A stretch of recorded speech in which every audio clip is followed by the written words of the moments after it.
This is kind of wild. A young man widely reported to have made $72 million in the stock market. Let's take a look at his picture.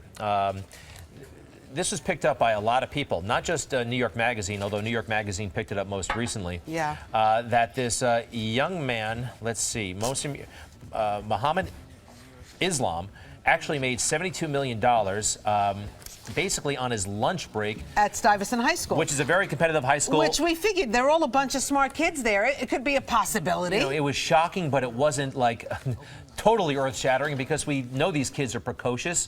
And hey, it was reported that he made this money, and good for him, although I mildly resented him. And he supposedly showed one of the reporters his bank account, which appeared to back up his claims. The whole thing turns out to be a hoax, not true. He did not make this kind of money in the stock market. He came clean, ultimately, to our next guest. Ken Kurson is an editor at the New York Observer. His new story blows the lid off this fairy tale. Good morning, Ken. Good morning. So did you reach out to him, or did he reach out to you? The second I saw the story in the New York Post and New York Magazine, I thought it was nonsense. So, really? You did yes. Immediately? Because I wanted him on the show. Yeah. I believed it immediately. Yeah, everybody's... I'm sorry. Should I be saying that on TV? We had the opposite reaction. How did you know it was bogus? Yeah, I did the math, basically. I thought, all right, best case scenario, he could have started with, let's say, $100,000. A middle-class kid from Elmhurst, Queens. Let's say he somehow cobbled together $100,000. To have put together in 3 years, to turn that into $72 million would have been an annualized compound interest of 796%, which is 10 times the greatest investor of history. So you knew it was phony. Did you set out to prove it was phony, or did you get tipped off? What happened next? A little of both. I started calling around, and a lot of reporters were trying to contact these kids. They kind of went into hiding. They had canceled their CNBC appearance, and when I finally reached the crisis PR firm, 5WPR, that was handling their stuff, I said, look, come on. This just can't be true, and they put me in a room with the kids, so I interviewed them. Wow. And so was he upset when you sat down with him? Very upset. Mohammed in particular. There's two kids. It's Mohammed and his friend Damir, and Mohammed was shaken. So you're showing a picture I took on the screen right now, and you can see these guys were up all night the night before.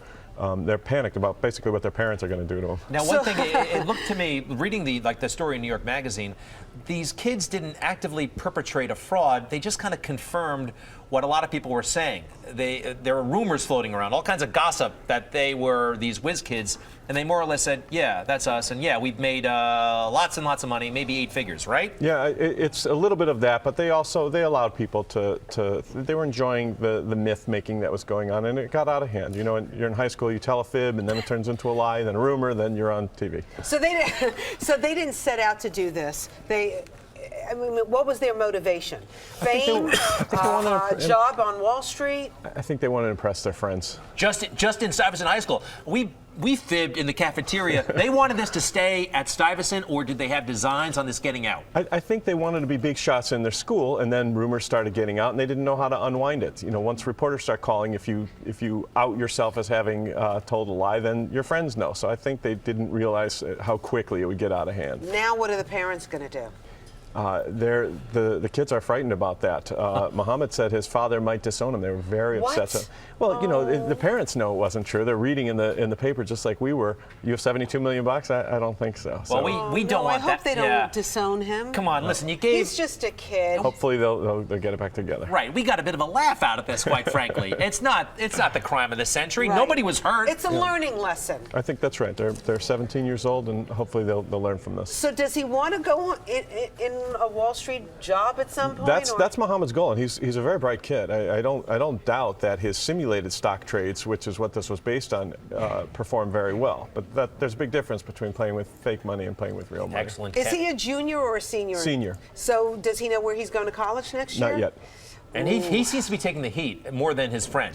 Well, Damir was not in the investment club. Mohammed was the investment genius, so to speak. You know, there were pictures of him and a whole bunch of kids, and they said they were like dining out and right. all this. So was the whole thing a hoax that they were dining out? No, they'd go to restaurants and they'd go to clubs. You know, they do things and they'd go to their friend's house. They socialize. Yeah, lots of people go to clubs and act like big Yeah, shots. well, bottle service. I know, bottle but service. who's picking up the credit? You Well, know? I know it doesn't take $72 million though to have a night out at, say, At McDonald's. or Club Whip. Do me a favor, tell us a little bit about the Observer. It is a weekly. It's still peach or pink colored, right? The Observer is no longer salmon colored. as we Salmon like to color. say. What color is it? It's regular high newsprint quality, and it comes out every Wednesday. You'll see it tomorrow on newsstands at Starbucks everywhere, and we got lots of scoops. So you're going to have that particular story in the paper next? Heck yes. Heck yes. Yeah. It's a good one. Who else is on the cover? Tomorrow we've got well, let's see, we've got Patricia Clarkson in the paper. She's on Broadway. Elephant Man, Yeah, she's doing So it's Bradley Elephant Man. Cooper. We've got Bradley Cooper. I saw you had lunch with I'm him sorry, yes. yesterday. I'm sorry, Ken, to drop his name That again. seems to have gotten to you in a special way. Right. She had lunch with him along with 700 other people. All right, maybe 50. Anyway, Ken, it's so nice to meet you. Thank you so much for coming on and sharing your observations with us. Anything else we need to know about this kid? No, I think that the story is out. All right. We're gonna start a petition. We don't want. Maybe he should get punished, like stay in a few weekends. No, it but would be not disowned. Right. So you could, well, the father, Mr. Islam, right? Yes. Please chill out. We're over it. We hope you can be too. Yeah, All right. exactly. Ken Kurson from the New York Observer. Thank you very much.